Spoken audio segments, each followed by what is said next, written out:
Pedro Porro signs a new deal at Tottenham. Robbo leads Scotland to a huge win. Former Spurs striker Teddy Sheringham on Tottenham and the transfer window. Spurs midfielder Conor Gallagher gets engaged. And negotiations for Jan Paul van Hecke at Tottenham continue. Here are your daily Tottenham news headlines.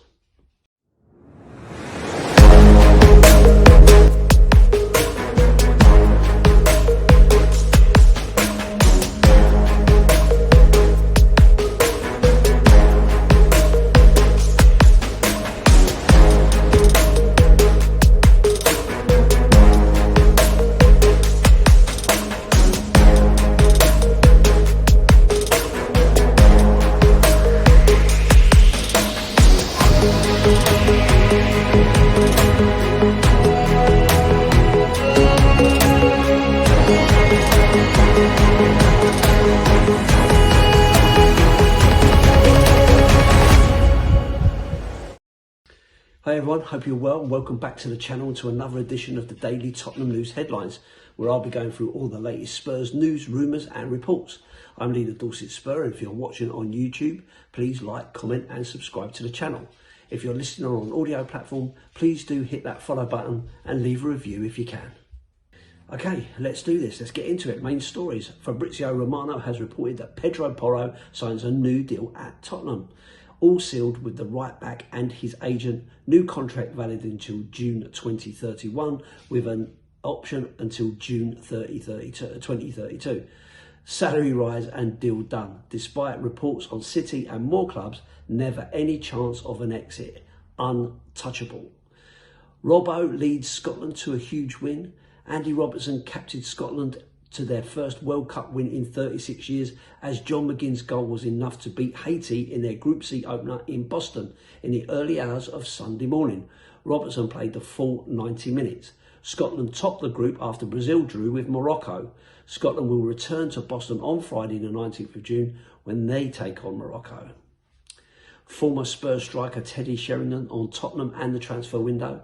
The most important thing for Tottenham to remember is that if you just bring in the same sort of players that you always have, that you've already got, and they're good players, you'll end up in the same position again. And that's not good enough for Tottenham at the moment.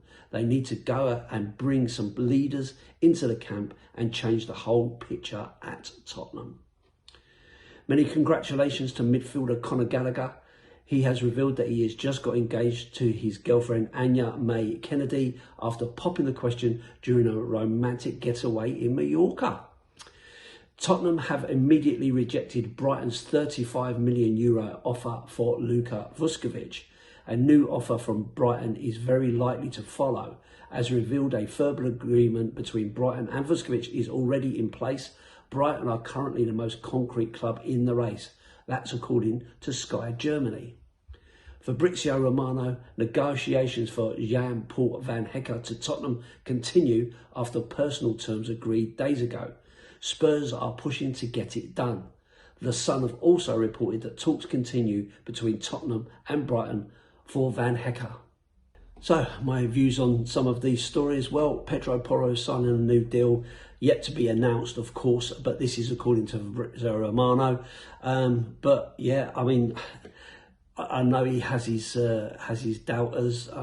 We do question his defensive qualities sometimes, but his ability to go forward and put those crosses in and score goals, and the fact that he's not often injured, touch wood, it seems like a good deal. I think Porro is the sort of player who is going to grow and become dependable. He is a big voice, it seems, so likely to be required, certainly at this moment in time. Tied down to a long-term deal, which means that we're not likely to see the back of him for cheap, and he will command some serious money. So yeah, good deal all round in my view. Keeping it on the books. If we can get someone in there who can be a backup to him as well, that would make sense. I know we've got Jed Spence, but I still think we need something in there as well as another option. Congratulations to Andy Robertson and to Scotland. That's difficult to say as an Englishman because I know the Scots hate us, don't you? But good for them, well done. Brazil against Morocco was a really, really good game. Watch that one. And Morocco looked really, really good. So getting points on the board against Haiti, who again are decent, is a good result for them. You know, difficult games in there, Brazil and Morocco as well. So to get points on the board is really, really good. If you get something against Morocco, then they're in for a really good chance. So well done to them, and let's see how they get on going forward. Teddy Sheringham, yeah, I get what he's saying. We're talking about if you're going for the same sort of players that you've already got, you're going to get the same outcome, aren't you? It's that old adage of doing the same thing and expecting a different outcome means you're a bit mad. So yeah, I get what he's saying. You can't just keep going out and buying youngsters and hoping they're going to come good. You need a mixture. You need those experienced players, those players that have played in the Premier League, those players that have won stuff, those leaders, those characters that you really need. You don't need the best of every single player that's available. What you need is a really good mix of the right kind of players. You need them to be combative, you need them to be strong, you need them to be calm when it needs to be, you need them to know the right thing to do. So a good mix in there is what we need, and we really need depth. Depth is the biggest issue. As soon as you go out there and get injuries, you've got no depth. And that's been a problem for the last couple of years. It was a problem for Big Ange Postecoglou, and it was a problem last season. So if we can bolster those numbers and get enough players in there to give us 2 full strings of players, especially with only one game with no Europe, then that makes sense to me. So yeah, absolutely agree with what Teddy is saying there for sure. Congratulations to Conor Gallagher getting engaged. We all know, as married men, we all know what that means. So good luck to him. I'm only joking. Good luck to him, and let's hope that they can have a long and happy, successful life together. And this story of Brighton and Luka Vuskovic is just not going away, is it? I've said it before, I'll say it again. If Tottenham were to sell Luka Vuskovic, they would be absolutely crazy, and for a deal of around 35 million euros is derisory and insulting. So for me, it's an absolute no-go. We have relied on youngsters for the last couple of seasons, and they are getting a bad ride out of this because they're being classed as they're the ones that are failing, they're the ones that are not good enough. I don't believe that's the case. I believe these players need to develop, they need to learn, they need to have some older players, some experience around them to give them that support to develop and to grow into the role that they're being asked to play. To have a whole team of those youngsters, that's not going to work. To have a whole team of older players, that's not going to work. You need that mixture.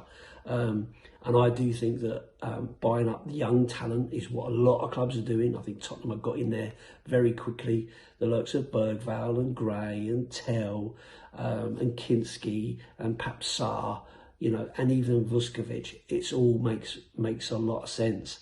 And to give them away before they've really had their full potential tested, to me, is a ridiculous thing to do. So let's hope there's no legs in that. I know we want to get Van Hecke over the line, but for me, if that's the only way of getting Van Hecke, then for me, I would say let's move on to someone else. I'm sorry, but that's just my opinion. So anyway, that's it from me. So thanks for watching. I hope you enjoyed it. If you're watching on YouTube, please like, comment and subscribe to the channel. If you're listening on an audio platform, please do hit that follow button and leave a review if you can. I'm leader Dorset Spur. Why not come across and say hi to me on my channel? I'll be very grateful to have you there, and it'll be lovely to be able to entertain you more than I already am, if that's what you think. Anyway, thanks very much. As always, I'll see you on the next one. And as I say at the end, up the Spurs.